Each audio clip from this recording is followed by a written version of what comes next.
Hey y'all, it's Christina Barker, licensed clinical professional counselor, love and life coach.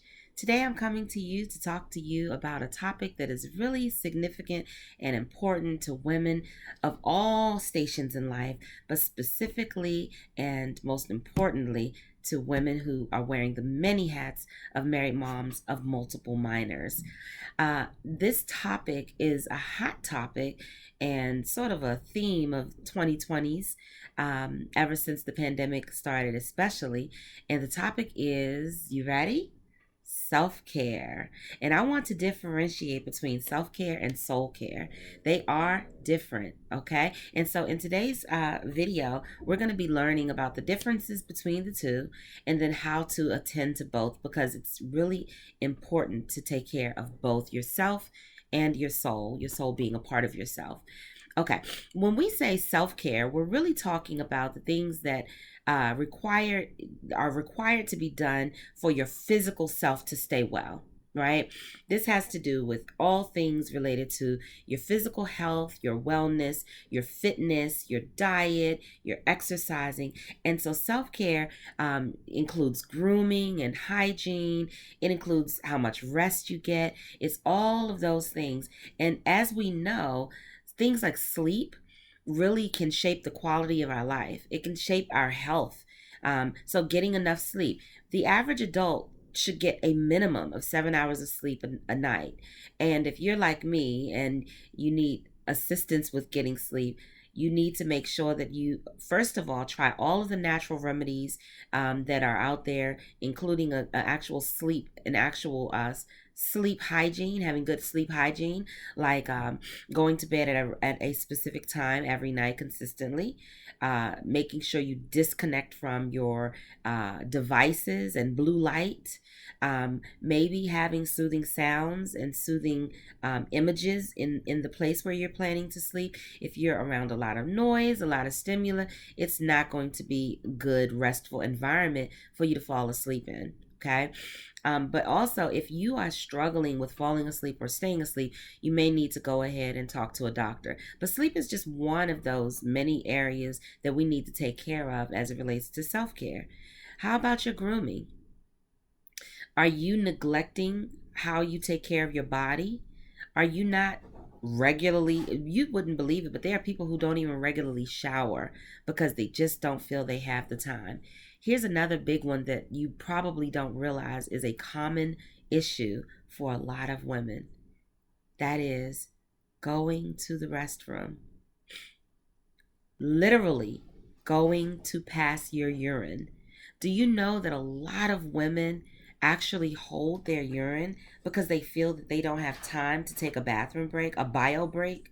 They will walk around with full bladders, and you know what the consequences of this are? This is urinary tract problems, all kinds of urinary problems, weak bladders, weak Kegel muscles that cannot contain, and so you're more susceptible to having basically, accidental, urination in your underwear, which is pretty disgusting, but it's common because we are holding our bladder, and all of that actually has side effects and other effects on our overall health and wellness. So outside of just bathroom breaks and sleep, other things include, and grooming, other things to include in our self-care is, are you going to your doctor's appointments? I know you're scheduling your well child visits for your kids. I know that their school requires the dental visits and things of that nature, but how about you? When's the last time you went and saw your doctor? When's the last time you had a well woman checkup? Right? Had yourself a pap smear done. They're supposed to be done every couple years. Are you current? Have you had your recent mammogram if you're over the age of 40? Even if you're under the age of 40, are you checking your breast, making sure that you don't have lumps on a regular basis? Right? You can be the early detector, God forbid, if something goes wrong. And it could be the difference between life and death or health and sickness. Okay? Self care is extremely important. Just like you wouldn't sit and allow your kids to just eat comfort foods all day, what's your diet look like? If you're like me, are you sneaking and hiding snacks from everybody because you're assuming that they may judge you for what you're actually eating, right? Outside of the time that you sit down to eat with the family. Are you even sitting down to eat with the family? Or are you serving dinner and still just busy, busy, busy, going, doing 9 other things at the time when your family is sitting down to eat? This is all self care. Self care is prioritizing your physical and temporal needs because they are extremely important. You are a living spirit who actually resides in a body.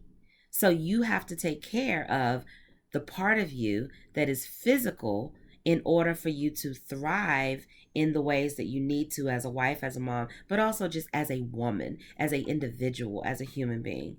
And so that was a great segue into the second part of self care, which is soul care. As I said, you are a living spirit who lives or resides in a body, so you cannot just practice self care, which is taking care of your body. You must also practice soul care, which is taking care of the part of you that is not physical, the immaterial part of you, the part of you that is mental, emotional, and spiritual. How's your mind? Are you stressed out? Are you worried? Are you constantly obsessing and ruminating on anxious thoughts? Or are you at peace? How's your heart? Are you happy? Are you content? Do you feel loved? Do you feel loving feelings and thoughts towards others? How's your spirit? Are you aligned in your relationship with God? Are you centered and grounded and able to hear that still small voice that wants to lead and guide you in all your ways? That wants to tell you what to do, when to do it, how to do it, that wants to correct you when you're wrong, but also wants to love on you and encourage you when you're doing something right. Are you connected? Are you attuned? Right? So here's the thing. The fruit of the Spirit, there are 9 fruit of the Spirit, and these are the ones that say love, joy, peace, right? Goodness, temperance, meekness, self-control. The fruit of the Spirit are all of the things that are true about God's self, right? If you have God in your life, you should have all of these fruit manifesting in your life. If you don't have these fruit manifesting, then you're at a spiritual deficit. You need to take some real time to get back in touch with your spiritual self. You need to do the things that are going to increase the fruit of the Spirit in your life. If you are at a deficiency in the area of love, loving yourself, loving others, love is so much more than just a feeling, right? It's the ability to be patient and kind, right? Not envious, not rude, not self seeking. If you find that you are really, really, really going down a path where you're becoming somebody that you don't even like, you're out of touch and out of sync spiritually. You've got to get back centered. Self-care are all the things you do to get back in touch with your spiritual, emotional, and mental self, right? So tapping into the fruit of the Spirit is how you take care of the spiritual side of your self, of your soul. What about the mental side? Is your mind overwhelmed with all of the responsibilities and stresses of the world? You may need more than just sleep. You may need rest. Rest it includes sleep. Sleep is physical rest. It can be mental rest. It can be emotional rest. But sometimes you can wake up after ample enough time sleeping and still need rest.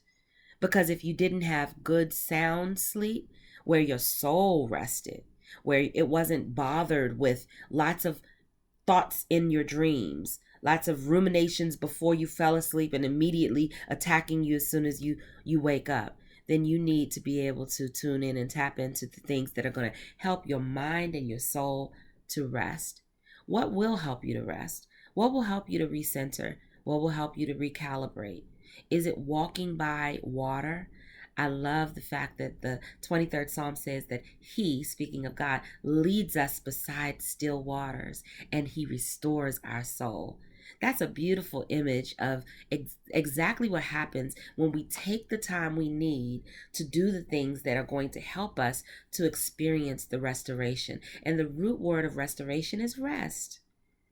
Rest for more than just your body, rest for your soul. What gives you restoration? Is it time away from everyone? Is it a retreat that you need to take? Is it time with the people who bring you back to a place of calm, who have soothing voices and soothing uh, thoughts and beliefs, and when they talk, they don't agitate you, and they're not full of drama and stress, but they have a way of calming you, just being in their presence. I'm reading the ladies and I over at Married Moms of Multiple Minors on Facebook. I'll tell you about how to join us over there. We're reading Tabitha Brown's book in this month of April. And her voice, I have the hard copy because I think it's a keepsake worth actually putting in my library, but I'm also listening to the audio version. And I'm not the first one that said this, but so many people have marveled at just how soothing her voice is, right? This is feeding the soul, but even the sound of her voice is food for the soul, right? What are you doing to take care of your soul? How about your emotions? Right? Your emotions are really the things that you are feeling. And I always have to tell clients, emotions are not I'm good or I'm bad. Those are not emotion words. Emotion words are words that actually capture a feeling. Words like happy, sad, irritated, frustrated, joyful, content, pleased, right? Are you experiencing pleasant emotions? Are you experiencing pleasure? Are you experiencing joy? Are you experiencing hope? What are you feeling? What do you need to do to get back to those more pleasant, refreshing feelings? Not just the ones that make us feel bogged down, tired, exasperated, annoyed, frustrated, because life can be, very provocative and provoke all of those things in a day. All of those negative things, if you're really just sort of saturated by all that's happening and going on in the external world. The difference between happiness and joy is happiness is dependent upon what's happening. I borrowed that from Kirk Franklin. He said happiness is dependent upon what is happening. But joy is a state of mind that is that really is irrespective of what is happening. Joy, you can have joy in the midst of sorrow. And that happens when your mind is stayed on the things that bring you to a perfect peace. Are you meditating on the right things? Are you meditating on the things that make for hope and peace and joy? There's a scripture in the Bible that says, whatsoever things are pure and lovely and of good report, praiseworthy. Think on these things. If you're wondering how to get yourself out of being an emotional roller coaster and out of having so many negative emotions, check your thinking. Your emotions are oftentimes the direct result of your thoughts. And I'm not going to get too deep in this because I do want to do a separate video about this. But there's a theory. Albert Ellis created a theory or came up with a theory in cognitive behavioral therapy, which is the type of therapy I predominantly practice.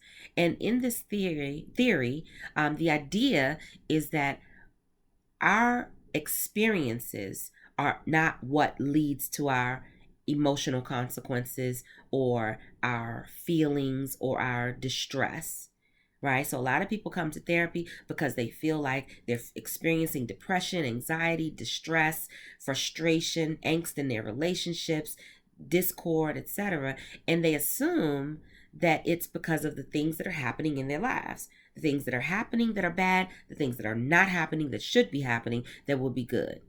But that's not the case.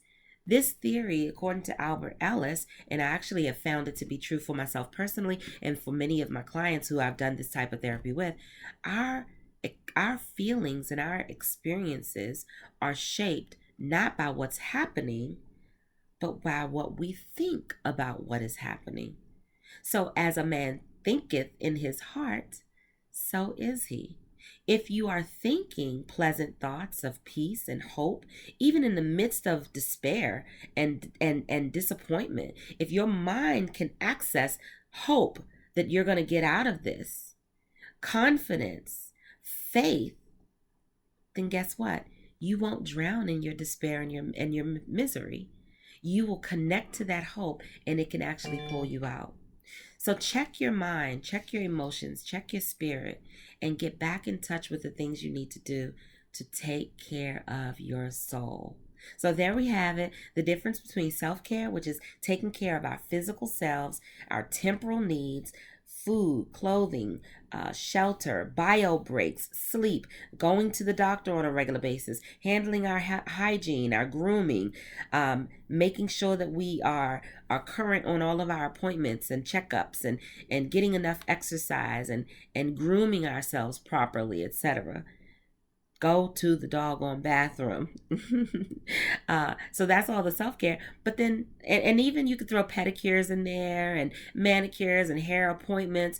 I say that those kinds of self-care events or activities can actually cross over into soul care as well, if they cause you to feel mentally relaxed, mentally centered, grounded, if they bring pleasant emotions and feelings and thoughts, if they allow you to be in tune with the spirit of spiritual, with your relationship with God.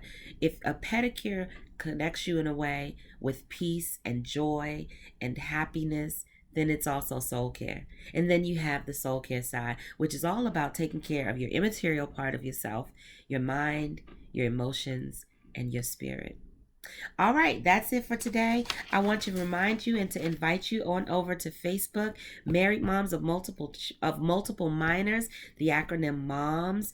I want you to come on over. We go live every Monday at 8. Come on over, join us, and bring a friend. Until next time, God bless and take care.